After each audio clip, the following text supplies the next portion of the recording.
Economia estagnada, políticos querendo adotar escala 3 por 1 e aumentando seus salários para quase 80 mil reais. E se você pensar em reclamar, que fique só no pensamento mesmo. Pois o STF decidiu que quem ofender servidor público vai ter a pena aumentada. Nem a Índia tem um sistema de castas tão perverso quanto o Brasil. Esta é a Visão Libertária, sua fonte de informações descentralizadas e distribuídas. Ajude a propagar as ideias de liberdade. Deixe o seu like e compartilhe com seus amigos. Um artigo seu pode virar vídeo aqui também, sabia? Este artigo foi escrito por Altieres, o último herói da Terra, revisado e narrado por Gordinho Caipira. O ano de 2026 começou de modo assustador para nós, os gados que sustentam os políticos.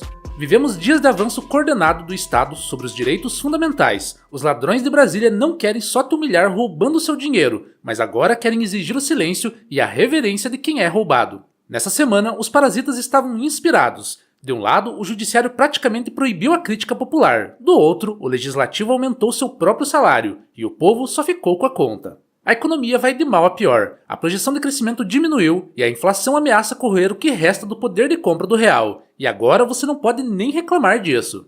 No dia 5 de fevereiro, o STF decidiu por maioria aumentar a punição para quem ofende agentes públicos. Se um cidadão cometer um suposto crime contra a honra de um burocrata, a pena será maior. O acréscimo é de 1/3 na sentença original para calúnia, injúria ou difamação. A regra vale especialmente se a ofensa ocorrer em razão das funções do servidor. Além disso, a proteção foi estendida ao presidente do Senado, da Câmara e do próprio Tribunal Superior. Do ponto de vista libertário, essa decisão é um ataque frontal à liberdade de expressão. A honra não é um bem físico que possa ser protegido pelo direito de propriedade. A reputação é, na verdade, o que os outros pensam sobre o indivíduo. Ninguém pode ser dono dos pensamentos de outras pessoas. Portanto, criminalizar ofensas já é algo eticamente questionável. Na prática, o Estado está criando categorias diferentes de cidadãos. Ao aumentar a pena para ofensas contra agentes estatais, o STF está dividindo a sociedade em castas. Quem vive do dinheiro extraído através de impostos deveria estar sujeito ao maior escrutínio possível. O agente público utiliza recursos que foram retirados à força de quem produz riqueza. Ele deveria ser o primeiro a aceitar críticas, mesmo as mais ácidas ou grosseiras.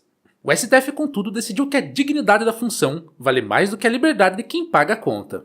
Essa blindagem jurídica serve para desencorajar a denúncia e a indignação popular. Quando o cidadão teme uma punição agravada, ele tende a se calar diante dos abusos da autoridade. O silêncio imposto pelo medo é a ferramenta preferida dos sistemas autoritários. É a pavimentação do caminho para uma servidão ainda mais profunda. Enquanto o judiciário cuidava de calar a boca do povo, o legislativo cuidava de encher o próprio bolso. No dia 3 de fevereiro de 2026, a Câmara dos Deputados aprovou um projeto de lei escandaloso. O PL 179 de 2026 reestrutura a carreira legislativa e cria novas gratificações aos servidores. O ponto mais controverso é a criação da chamada gratificação de desempenho e alinhamento estratégico. Esse benefício pode chegar a 100% do vencimento básico dos servidores, mas a criatividade dos burocratas não parou por aí. Eles criaram uma regra onde a cada 3 dias trabalhados tem direito a um dia de folga. Essas folgas podem ser convertidas em dinheiro. Como se trata de uma verba indenizatória, ela não conta para o teto constitucional dos salários. Isso permite que alguns funcionários recebam até R$ 77 mil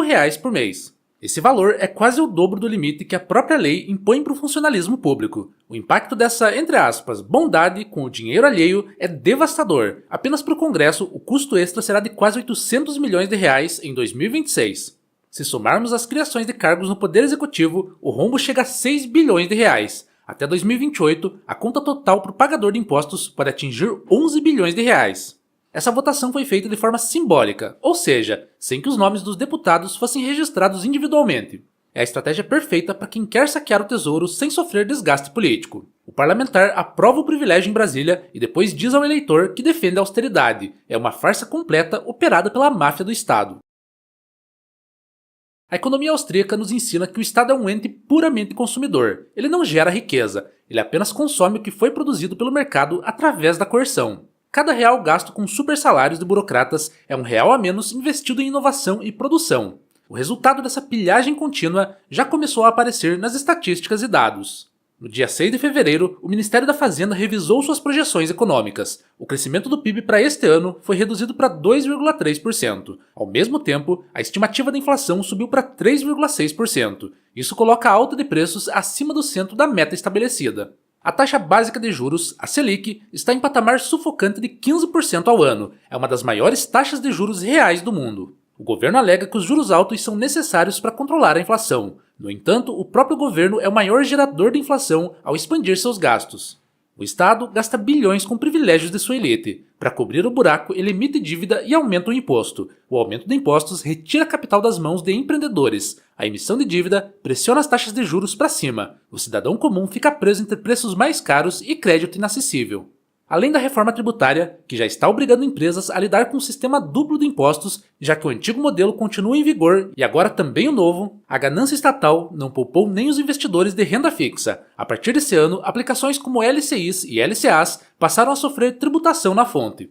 O objetivo é não deixar nenhum refúgio seguro para a poupança do indivíduo. O governo quer que todo o capital circule apenas onde ele pode morder uma fatia. A ética libertária baseia-se no princípio da não agressão. Ninguém tem o direito de iniciar o uso da força contra outra pessoa. O Estado, por definição, é a violação institucionalizada desse princípio. Ele sobrevive através da expropriação sistemática do que chamamos de imposto. Quando vemos um aumento de pena para críticas a servidores, vemos a proteção de agressores contra suas vítimas. Quando vemos salários de R$77 mil aprovados em silêncio, vemos o produto do roubo sendo distribuído entre os cúmplices. Quando vemos a economia estagnar sob o peso da regulação, vemos a destruição do trabalho humano voluntário. O conceito de função pública é uma ficção jurídica criada para justificar o poder. Um servidor é apenas um indivíduo que trabalha em uma organização coercitiva. Ele não possui uma aura de autoridade que o torne moralmente superior a um padeiro ou um engenheiro. Exigir respeito especial por lei é admitir que esse respeito não existe por mérito. O atual cenário mostra que o contrato social é uma mentira descarada. Ninguém assinou nada. Ninguém concordou em pagar salários fura-teto em troca de inflação e juros altos. Ninguém aceitou ser preso por reclamar de quem gasta o seu dinheiro de forma imoral. A tendência para 2026 é de mais pressão fiscal e social. O governo projeta que os gastos com benefícios sociais vão triplicar em 10 anos. Em vez de cortar privilégios, eles vão buscar ainda mais impostos. A casta não pretende abrir mão de um centavo de seus benefícios. Eles preferem ver o país afundar a reduzir seu padrão de vida nababesco. O caminho da servidão não é percorrido de uma só vez. Ele é feito de pequenos passos, como os que vimos nessa semana. Uma nova lei de proteção aqui, um reajuste salarial escondido ali, uma pequena tarifa a colar. Aos poucos, a esfera da liberdade individual é reduzida a quase nada. O empreendedor hoje é um herói ou um louco. Ele precisa enfrentar uma burocracia kafkiana e uma carga tributária pornográfica. Se ele lucrar, o Estado leva a maior parte. Se ele falir, o prejuízo é todo dele. Se ele reclamar em voz alta, agora corre o risco de uma pena aumentada por crime contra a honra. Essa situação é insustentável a longo prazo. O capital é covarde e foge para onde é bem tratado. A fuga de cérebros e de recursos já é uma realidade visível. O Estado tenta fechar as saídas com mais regulação, mas a tecnologia oferece alternativas. As criptomoedas e o trabalho remoto são formas de resistência pacífica contra esse sistema. O objetivo do canal Visão Libertária é justamente trazer essa consciência. Não somos apenas observadores passivos da política. Somos indivíduos que defendem a soberania sobre o próprio corpo e a própria propriedade. Entender a maldade intrínseca dessas ações governamentais é o primeiro passo para a libertação. O Estado brasileiro em 2026 é uma máquina de transferir riqueza dos pobres e da classe média para uma elite intocável.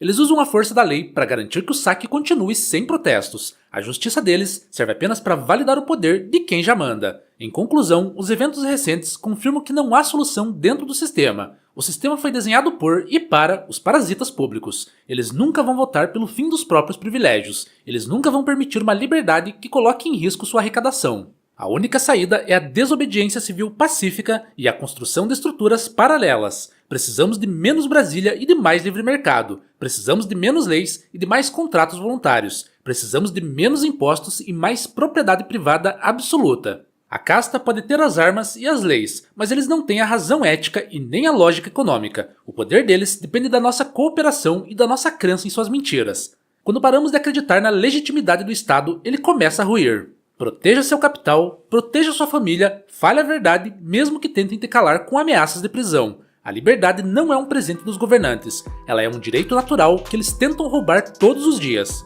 O ano de 2026 será difícil, mas a verdade libertária é mais forte do que qualquer decreto de Brasília. Obrigado pela audiência. Esse é um canal colaborativo. Participe você também. Cadastre-se agora mesmo em nosso site visãolibertaria.com e envie os seus artigos por lá. Os colaboradores recebem recompensas em Bitcoin. Inscreva-se no canal e clique no botão da campainha para ser avisado de novos vídeos.